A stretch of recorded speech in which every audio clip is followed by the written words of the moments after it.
నేను Realme GT6 mobile అయితే కొన్నాను. వీడియో క్లారిటీ ఏ రకంగా వస్తుందో మన ఛానల్ కోసం అయితే కొన్నాను మొబైల్.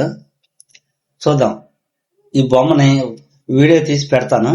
ఏ రకంగా క్లారిటీ ఉందో కామెంట్ సెక్షన్లో అయితే రాయండి. చూసారు కదా క్లారిటీ ఏ రకంగా వస్తుందో.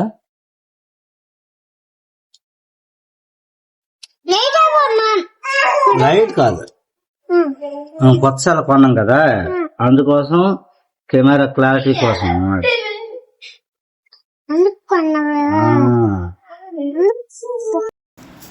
చూశారు కదా క్లారిటీ ఏ రకంగా ఉందో.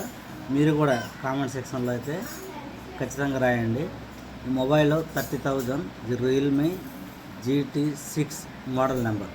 Thank you. సబ్స్క్రైబ్ అని చెప్పినా అన్న చెప్తాలే. సరే.